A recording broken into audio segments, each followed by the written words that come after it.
let's start off our first round of panel discussions with the special panel for today. Moderating this panel, let's put our hands together to welcome Executive Editor of The Edge Singapore, Gula Warden, on stage. The floor is yours, Gula. Good morning, everybody. Let me introduce to you our panel today. Echo Chow, Country Head, Mumu, and James, I can't pronounce your surname, so I'll just leave it out. Yeah, so I'll leave that out. But Vice President, Head of Investment Intelligence, APAC from NASDAQ. So we've got someone from NASDAQ here. Then we have Lily. Lily Chia is our Head of Regional Equities and FICC Sales at SGX. And Adeline, who is from Hong Kong Exchange. She's Managing Director and Head of Sales and Marketing for ASEAN.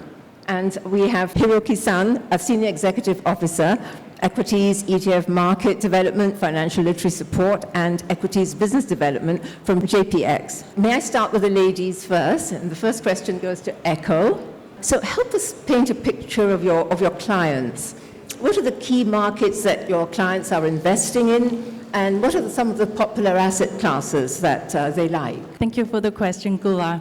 Our typical clients are actually, just look at the audience, very driven, dynamic, eager to learn, willing to explore, and like to be connected. If you look at the persona or the overall performance of the investment from our clients, like my colleague Gavin just shared, over the last 6 months, 8 out of the 10 clients on Mumu platform are actually profitable. And even we exclude those clients who only hold money market fund, the profitability, number of clients who are profitable still stands 61%, which is very impressive. And if you look at across different asset classes, for those who are very profitable in their investment journey, they invest in, for instance, equities, wealth management products, ETFs. And specifically, if we dive into those who are investing in equities, 75% of those allocate their assets in US, which demonstrates the increasing demand and interest from that market. Equally important are the clients who are also investing in, for instance, Hong Kong and Singapore. Those markets are becoming very popular. And even, with our newly launched products access to Japan market, we launched it basically just 2-3 months ago. We've seen significant pickup from those markets as well. So across the board, I would say our clients are very happy and very active. And we look at the passive investors, they are increasingly diversifying into asset classes beyond money market fund. Thank you, thanks. It's very comprehensive. Adeline, may I turn to you and ask you, according to Mumu's user data, Hong Kong stocks have been popular amongst investors. And if I remember, for the last 30 years, they've been popular amongst investors. So could you talk us through a typical retail investor's profile and behavior? And how has Hong Kong's capital market landscape evolved in response to that? So we have data that sort of suggests that retail participation into the various financial products, including stocks, ETFs, bonds, futures and options, structured products, have remained pretty stable over the last couple of years. So they continue to invest in financial products, but increasingly I think we see more participants in also virtual assets. So what we found is that investment in stocks is still very popular. So the share into equity stocks is about 48%, and a far distant into funds is around 17%. And then for bonds is around 7%, and then virtual assets around 6%. So that's sort of what the data that we've collected around. We've seen various changes in the face of retail investing. There's been a rapid sophistication growth in retail investors that has caused an upsurge in online and mobile trading. investors are demanding richer and more accessible data that's integrated into their trading platforms to give them more informed and better decisions when they trade. They are also sort of demanding more governance and investor protection, and they want well-regulated markets to trade in. They're also starting younger, at a younger age, and looking for more asset classes, including virtual assets, as well as other ways to express global macro themes. So this is really redefining the capital markets, and it's really an opportunity for ourselves as exchanges to harness the power of technology to provide new services and product innovation and diversification. We also see that tech-savvy investors are looking at more innovative tech and green finance products in addition to virtual assets. So with our listing reforms, we've managed to attract numerous new economy companies. So today we have about 313 new economy companies that have raised over 953 billion in funds, which account for about 65% of all IPO proceeds during the period. And with this increasing demand in new economy companies, these account for about 22% of our total Hong Kong Exchange market share and 21% of our average daily turnover. So that's quite interesting. And then we at Hong Kong Exchange, we continue to diversify our product offerings. So this year, we actually went to market with the first Asia virtual asset ETFs. So now clients can trade Bitcoin and Ethereum ETFs on our market. So far, we see average daily turnover about 40 million and total AUM of about 2 billion. We've also included, for green finance, we have 11 ESG ETFs. Total AUM is about 7.9. And we are also continuously growing our tech ecosystem. So we have HS Tech, futures options, ETFs, and whatnot. We continue to, try and advance our markets in response to, the market needs. So, Lily, it's our turn, SGX. So how have local retail and institutional investors' needs evolved over the years, and how is SGX positioned to meet these needs? First of all, a very good morning to everyone, and a big thank you to Mumu for inviting me to sit on this very distinguished panel. Very good to meet all the fellow investors right here, and it's a fantastic crowd. As Mumu CEO said, and also Echo has also mentioned that the Singaporean investor is a very dynamic and a very diverse and a very motivated group of investors. And for us, to your question about what has been evolving for the retail investor, actually the retail investor is not one face. It's a very diverse group. And they are as diverse as individuals are. So everybody has a different risk profile, risk appetite, return requirement, time horizon. So when it's a very multifaceted question, that is, as to what retail investors are looking for and how your objectives have evolved. So I would pick a couple of themes. The first is the move towards passive investing. And it's no wonder, right? In this phase of very, very dynamic changes in the world, geopolitically, economically, and the kind of uncertainty that every retail investor is facing, there is a move towards passive investing. And with that, right, we have a very strong suite of ETFs that are index-based, not just equity index, but also fixed income index-based, as well as commodities like gold. So these ETFs have become a very important part of every retail investor's portfolio, because in many cases, these indices have performed very well. And it's become so difficult, even in the institutional asset management world, to outperform some of these ETFs. So it's almost a no-brainer to hop onto one of these.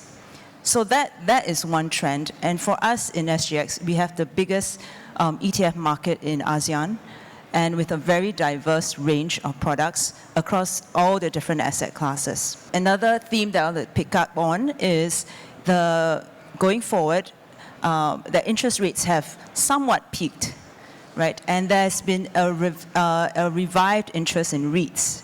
So as you know, we are one of the biggest REITs market in the region, and that interest has picked up. It has been a bit challenged in last couple of years, but at this point we have seen revived interest, for example, in the latest Fraser Centrepoint Trust, where they had a placement and it was subscribed 2.5 times. So that's an indication of greater interest coming back into the REIT market.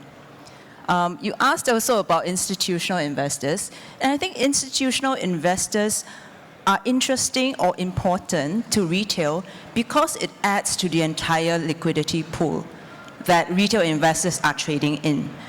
So a lot of the institutional investors are very much driven by the mandates that their respective funds dictate.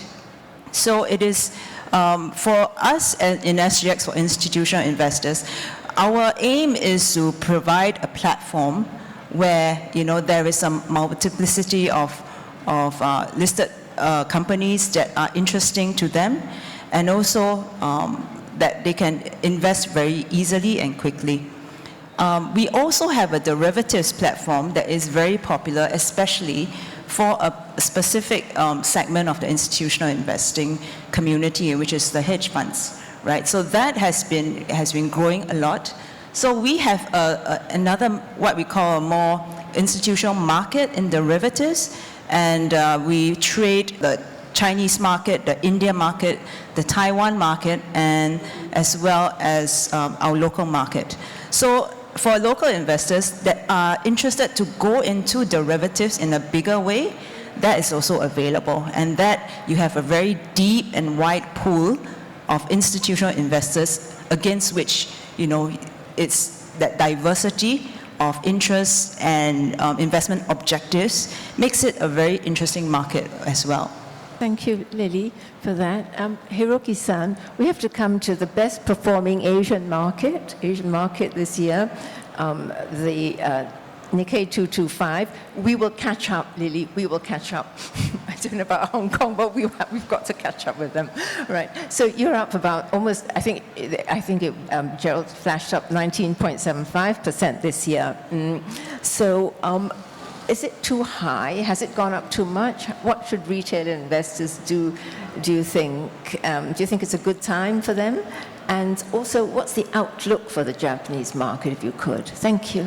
First, I would say thank you for inviting me to this grand event.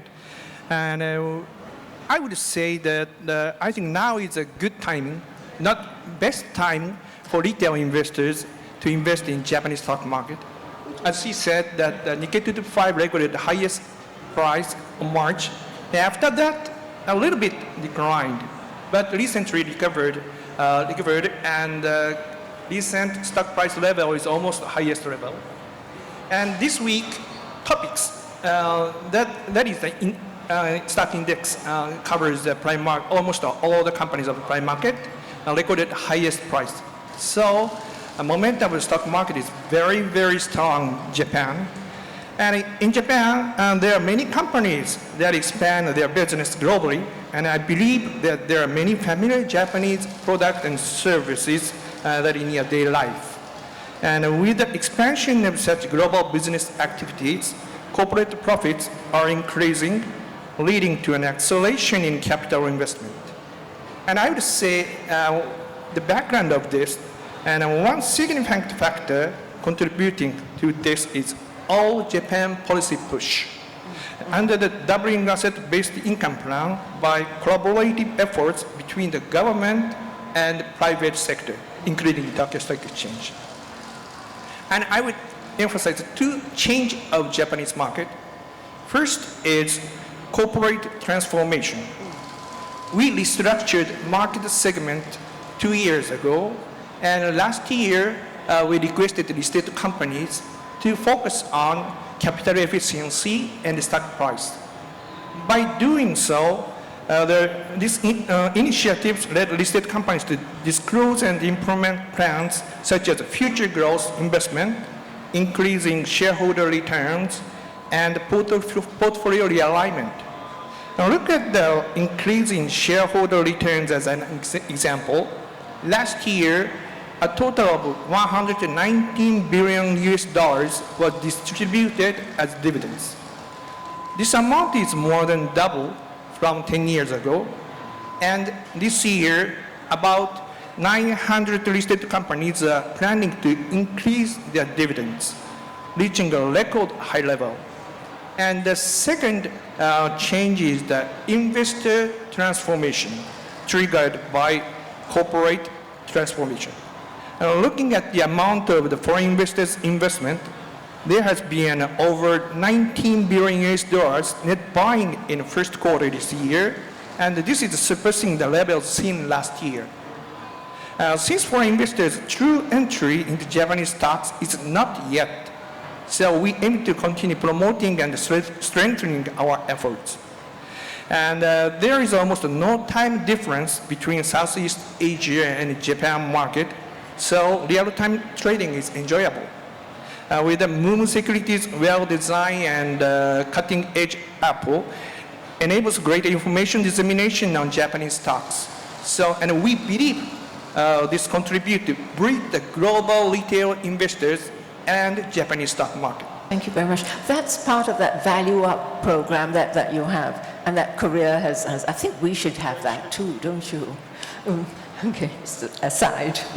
All right, so Lily, back to Singapore for a bit. So how has the SGX home market performed from the perspective of the local investor, would you say? I think for local investors, right, one of the most obvious things you would think everyone knew was that it's traded in Singapore dollars, right? And there is that advantage. But I think there's not enough said about that because the Sing dollar has been a very strong currency. So if we look at a 3-year horizon, right, so the Singapore dollar has appreciated against the Hong Kong dollar by about 1%, against the Japanese yen by more than 30%, and about the same as the US dollar. So if you look at that, right, that is how you should look at your entire portfolio. So over the last 3 years, the STI has appreciated on only purely on price return by about 13% annually. Now, if we include the dividends, and you know that the Singapore market is a very strong dividend and value play. So when you include that, that total return becomes 28%. Now, so that is entirely yours in Singapore dollars. Now, if you look at other markets, you have to factor in the currency difference because your take-home profit is a lot less when you consider the currency movements. So that is something that is, I would say it's obvious, but then very little data around that is provided. So I think that's useful, and I hope, investors do that homework to review that. So I guess on our side as well, SGX, we need to make more noise about that and make it more obvious for the retail investor to understand that where that home advantage is. And of course, when you think about the listed companies on Singapore, there's no other investor that knows it better than the Singaporean investor, right? So you have that information advantage, so to speak, in that you actually experience the goods and services that they are providing. And you will form a view about the growth of that company or otherwise, and and you have that first-hand knowledge of that of the listed companies that are there. So I would say that is that local advantage that I hope all Singaporean investors will think about when they look at the Singapore market. A lot of, I would say, let's let's talk about the elephant in the room, right? Everybody says the Singapore market, the returns are not so good, but really it's about there are as many high-performing counters as there are in most other markets. So it's about whether we can filter that out and we do enough to highlight those counters. And really, in an investor's portfolio, the theme of diversification is extremely important. I mean, with 2020 hindsight, right? You think, should we have put all our money in NVIDIA? Probably, right? You're looking at, yeah, I would have made like that much. But who has 2020 hindsight? Nobody. And it's also, you think about the risks involved in putting all your eggs in one basket. That's the classic, I would say, mistake to make, because no one can tell the future. So that diversification is extremely important. And what more, your home market, where you know best, right, that should have a very definite and strong place in your portfolios. Thank you, Lily. And may I add to that, there are many undervalued companies on our SGX. And may I encourage everybody to go and have another look at our SGX stocks in it. Okay. So Adeline, I think Hong Kong Exchange has this great advantage over us in that you have something called the Connect. I mean, initially it was the Stock Connect, and that's expanded to Bond Connect and so on. So how has that scheme helped to keep the Hong Kong market vibrant, and how important is that to the Hong Kong Exchange as a whole? We've seen the Hang Seng index inch up about 20% from its lows in January. And I think what we're seeing is, some good momentum in our IPO markets. So far, year to date, I think we've had 30 IPOs, raising about 1.7 billion notional. And we continue to see some good performance year to date from the IPOs, right? So it's the performance is about plus 108.3% above IPO price. And for the first half of 2024, 92% of our IPO were oversubscribed. So that's 6% percentage points year on year. So in addition to that, I think CSRC has been very supportive. So in their April announcement, they have sort of reinforced their support for leading mainland Chinese companies to list in the Hong Kong market. So coming back to your question on our Connect programs. So the Connect programs actually allow international investors to invest into mainland Chinese markets and vice versa. So the first Connect program is the Stock Connect program, which actually celebrates its 10th year anniversary this year. So what we refer to as northbound trading is international investors being able to access A-share market, and for Chinese mainland investors to be able to access Hong Kong markets. And so that's what we refer to as southbound trading. So average daily turnover for northbound trading has actually grown significantly. So on average, we trade about RMB 130 billion notional a day. That's northbound. And then for southbound, we trade on average about Hong Kong dollars 30 billion. And actually in May this year, we hit a high for this year of 56 billion. So I mean, it's all good and positive. Total net buy for northbound actually hit 83 billion RMB, which is way more than what the net buy was for the whole of 2023, which was 43 billion. We've also seen the turnover increase to 2.3 trillion RMB, which is about 6% year-on-year increase. For southbound, net buy has been about 284 billion, which is about 90% of what was the net buy in 2023. So in addition to some of these great numbers. We are looking to further make enhancements in the coming months. So we've announced that we will include REITs into the Stock Connect, as well as the RMB counters, which we listed last year. So in addition to the Stock Connect program, which has been very successful, we also have the Bond Connect program, ETF program, and the Swap Connect program. So the Bond Connect program, interestingly, we see that around 60% of foreign international trading into onshore Chinese bonds are executed via the Bond Connect.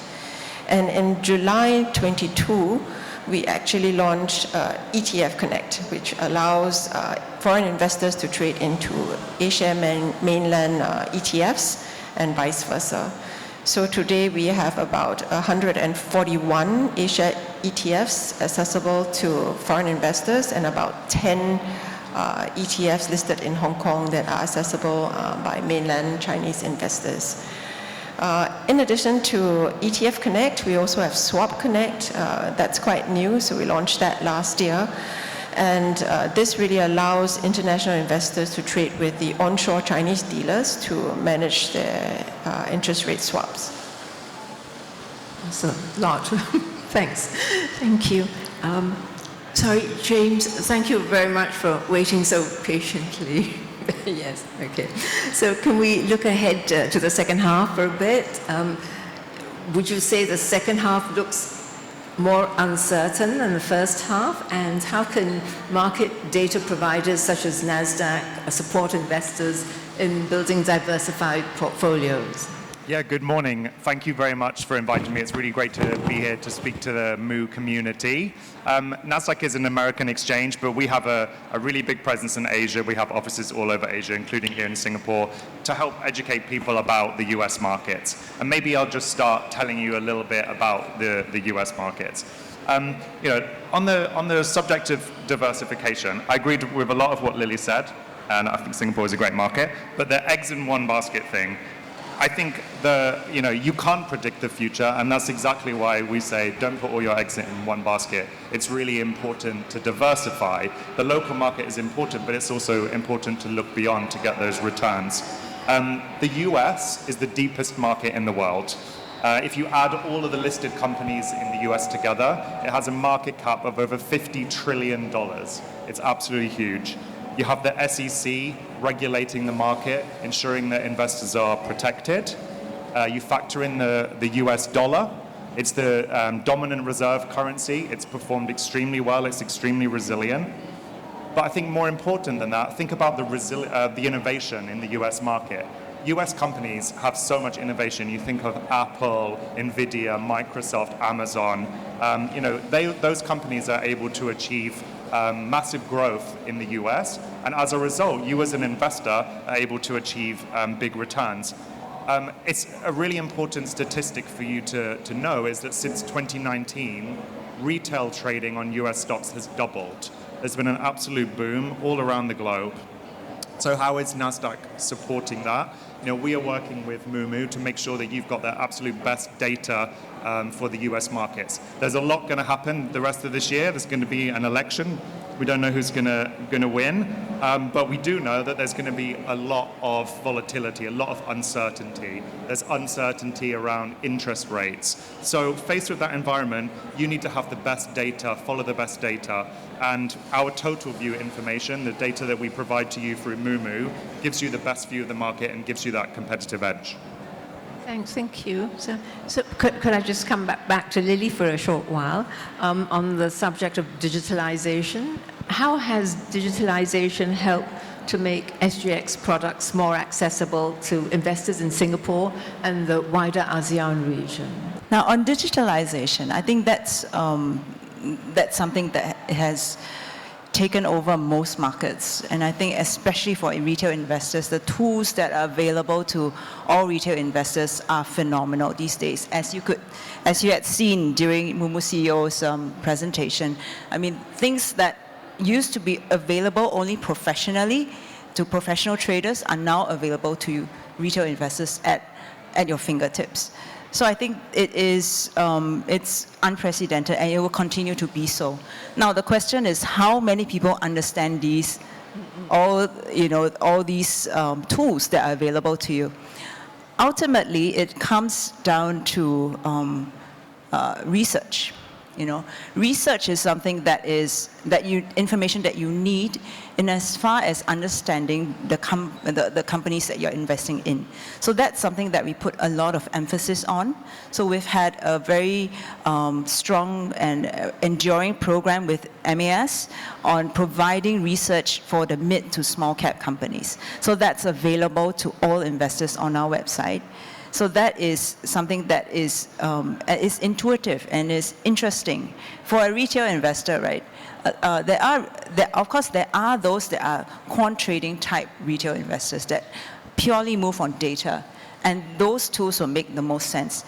But for the fundamental investor that takes a longer term view, then those research reports and ideas will be very important to you. So that's one. The other is bringing stocks that are outside of Singapore to the retail investor in a format that is user-friendly to you. So we have launched what we call the Singapore Depository Receipts, the SDRs. So we have started with the Thai market. So we have a total of 8 counters now, and it's been very well received. In the last month, we have had $500 million worth of trading that's occurred in those 8 counters alone. And likewise, we have listed 3 counters in the Stock Exchange of Thailand as well. So that mutual sort of collaboration has worked well and has been very popular with investors. It's the first of many to come. So we certainly seek feedback from retail investors from investors about the kind of markets that you will want to trade in. And of course, they are in Singapore dollars. They are available in Singapore dollars as well. So technology has been a great enabler, but understanding how to use that technology and understanding the markets and marrying the two is even more important. I wonder, how important is investor education to Mumu? And what are some of the initiatives that Mumu has in terms of helping investors gain a better understanding of the opportunities in the various markets? That's a great question, Gula. Actually, Lily mentioned, for some market, there are rules, like opportunities uncovered. Exactly, on Mumu platform, we have tools to help you uncover those rules, golden opportunities, which you might have noticed. And then with other markets, for instance, we work with the NASDAQ, right? Giving investors access to total view that really gives you not only the tip of the iceberg, but maybe a large portion, entire iceberg, to help you make smarter investment decisions. And things like this, we will continue working with partners, including different exchanges across the board, to bring knowledge, information available to investors. But not only that, on regular basis within the platform, I'm sure all of you here who are active users of Mumu platform already know we have a large Mumu community, we have MooLearn, we have webinars, offline seminars. Last year, we also brought on board a market strategist to make sure, not only we are connected online through all the digital media, there's also FaceTime where we can meet and discuss and share with you investment ideas. An event like this, like today, exactly the time where we connect. So the importance of technology is not only providing the tools to the investors, it's also important, we as a facilitator in this ecosystem to make all those tools available and teach and show our investors how to use those. And with that, we work with different exchanges and partners like fund houses to empower investors. So when they make decisions, they feel they're informed, they have all the access to the right information. They have access to the education. Mumu actually take one step further. For instance, today in your goodie bag, you notice there's an intuition card, which means we now are able to offer retail investors institutional grade structured tutorials about investing. Those tutorials or access to intuition traditionally are only available to institutions or staff working at the institutions. So once again, Mumu is democratizing not only investment, but also the knowledge space that facilitate investors to make better choices. Thank you, Echo. So move to you, Hiroki-san. Yes, so we know that JPX has been active in terms of investor education, but could you share some initiatives that JPX has in terms of helping investors gain a better understanding of the Japanese market, particularly for those of us outside of Japan? We strongly recognize the importance of education. As she introduced me, I'm in charge of equities and also education. And at Tokyo Stock Exchange, we prioritize financial and economic education through the various initiatives. For example, the lecture for visitors or the information dissemination through the owned media, especially focusing on Japanese stocks. Every year, we welcomed over 30,000 visitors to the Tokyo Stock Exchange tour. And over 10% of them were from overseas. And so when you visit Japan for tourism, I recommend you to visit Tokyo Stock Exchange as well. Probably you can feel the heart of the Japanese economy. And at the same time, the language and the information barrier is a critical issue for global investors to invest in Japanese market. To solve this matter, we recently started the service called JPX Market Explorer as a pilot experiment. Target user is global retail investors, and the users can access the various information about Japanese stocks on the web in multiple languages such as English, Chinese, or Spanish. And it provides a ranking of trading volume and price increases, details about listed companies' business, or financial statements, and fundamental analysis. I encourage you to search for JPX Market Explorer and explore the wealth of information. So to James and NASDAQ and education. So what are some of the initiatives that NASDAQ has in terms of helping investors gain a better understanding of how market data can help their investment journey? Yeah, so we heard Gavin say this morning, first I learn, then I earn. I think that's super important. I mean, I think it's education before you start trading, but also, you know, throughout your investment life cycle. I work for an exchange and I have to Google things all the time. It's really important to keep going and learning about new things. We're doing a lot of work with Mumu, giving educational materials so you understand things better. Echo mentioned understanding depth data. So in your Mumu app for US stocks, you have 16 levels of price and quote information. Great that you've got it there, but you really need to understand how you can use it. You know, when you have that information, if you think about having level 1 information, so best bid and offer, think about the ocean. It's like you're seeing everything above the ocean on the surface. Market depth information, those other 15 levels that you'll find in the Mumu app, that's like seeing under the waves, the depth of the market. You can see where you can go in and out of the market, see different support levels. So really important to understand how you can use that data. And we've been doing some great work, making some videos and some content with Mumu that, again, you can find in the Education Center in local languages, in Mandarin, Cantonese. We've got one in Japanese coming up. Being at events like this, being physically present so you can ask questions about the US market. We have a bunch of product specialists here today. They're going to put their hand up. So if you see them around today, make sure you ask them a question. We're happy to connect with you. Hey, Hiroki-san, I think this question should be asked to everybody, but we don't have time, so just ask you. Okay, as exchanges around the world vie for a larger share of the global retail pie, what are some of the strategies that JPX is employing to encourage investors to invest in their home market? We provide a wide range of investment opportunities in the attractive Japanese market. We offer a diverse selection of distinct products. And we have over 3,900 listed companies, and the total market cap is approximately $6,200 billion. And the third largest exchange in the world. Yeah. And we provide the market segments, 3 types, prime market and standard market and growth market. These market concepts are far different. Prime is well-known global chips. The growth is focusing on the startup and emerging market. And at the same time, we provide ETFs market, and we hold over 300 ETFs. And the most popular is Nikkei 225 and the topics type linked ETFs. And in addition, recently, the high dividend yield companies ETFs is popular. And we started the active ETFs market in September last year, and they are more attractive and unique ETFs. For example, they're focusing on the company, improving the PBR, or the uncrossing the shareholdings company, like that. And in addition, we provide the lead market. There are 60 issuers.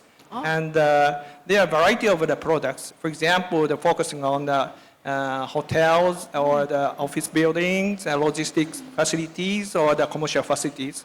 So we will continue to provide attractive products to retail investors from now on. What are some of the strategies the Hong Kong Exchange is employing to encourage investors to invest in their home market? Yeah, so at the Hong Kong Exchange, we've been very busy with several market enhancements. Some examples include, the first one, we introduced dual currency trading counters. So investors can now trade shares on 24 Hong Kong listed companies, both in RMB dollars as well as in Hong Kong dollars. So today we have about 11 market makers quoting in these RMB counters. And the average daily turnover is averaging about Hong Kong 100 million. And at some point in time, these RMB counters will be included in southbound trading. So what that means is Chinese retail investors will be able to trade these Hong Kong listed shares in RMB and not incur any sort of FX risk. We will also plan to implement severe weather trading. So currently on typhoon days, Hong Kong Exchange markets are closed. So from September 23rd this year, we will continue to trade even on typhoon days, both the cash and derivatives market. How does that work? How does that work? Yeah. I mean, we had to lobby quite a number of people to be able to support this. Then we are working on market microstructure changes. We're looking to halve the minimum bids on about 280 stocks as a first phase. This is really to help reduce trading costs for investors and to boost liquidity. And at some point in time, I think we will also relook at our board lot size. We've also been very busy with our listing franchise and trying to diversify it. So in particular, Chapter 18A, which we included in 2018, has managed to attract many biotech companies. And today we are actually the second largest biotech fundraising hub. And also recently we signed an MOU with the Saudi Exchange as well as the Indonesia Stock Exchange.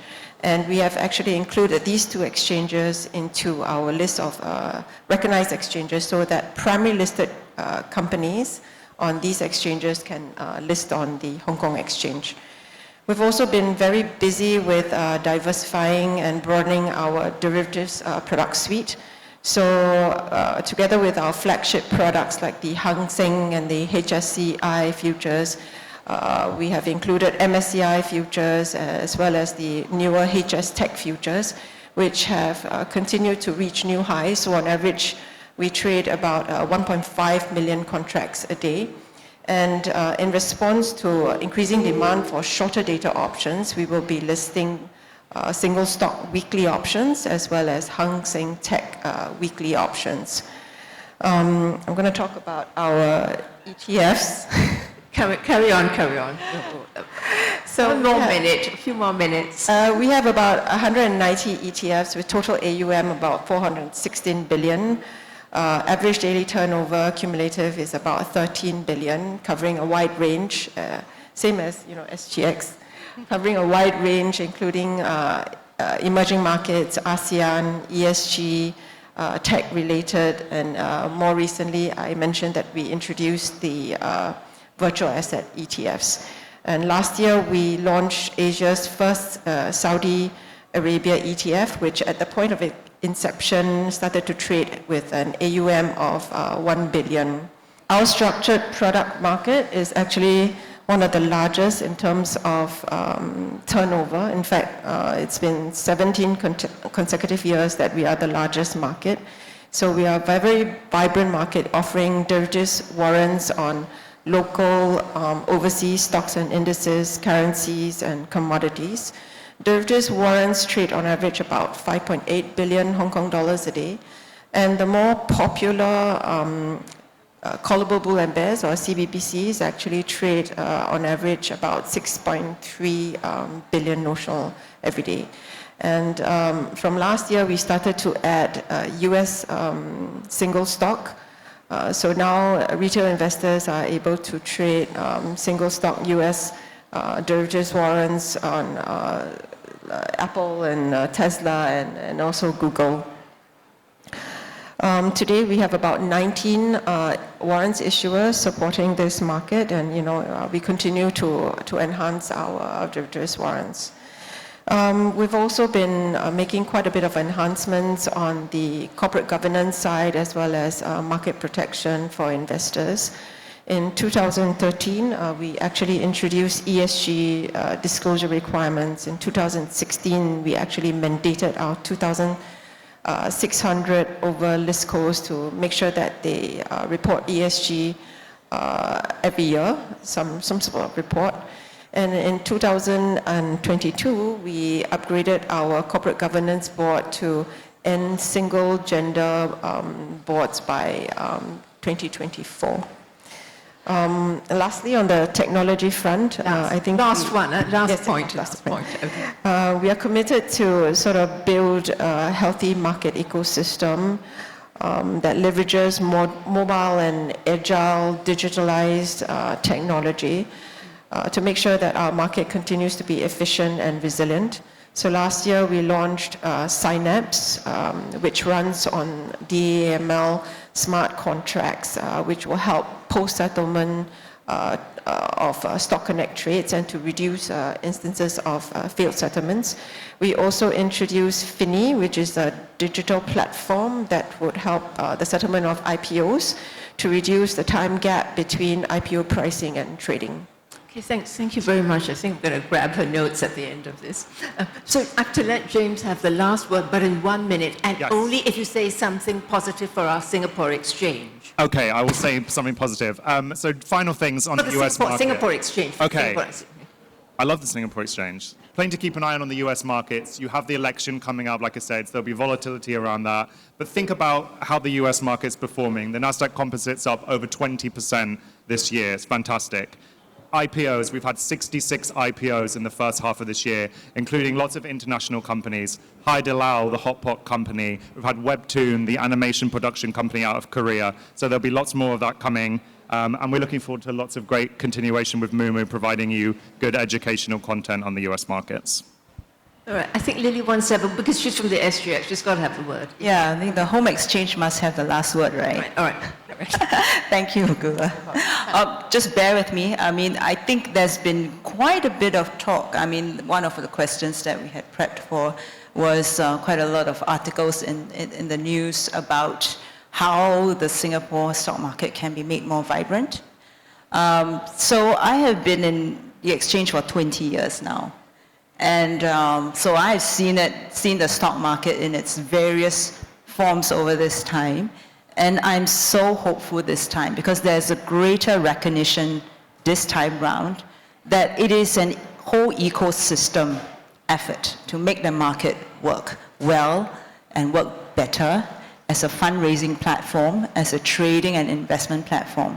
So I'm extremely hopeful on the things that we can do together, both from the private as well as the public sector. So we are looking forward to working very closely with the institutions, the regulators, and also retail investors like yourselves to make the market a lot more vibrant than it is.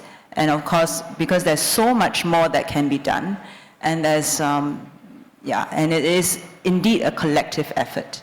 So I look forward to all your support, and and there is a whole of country, a whole of industry, whole of ecosystem effort. Thank you. Thanks, Lillian. She has my support. And I must apologize to Olivia for taking up your time. Thank you very much. And thank you very much, Shaw, the panel, the wonderful panel. Thanks.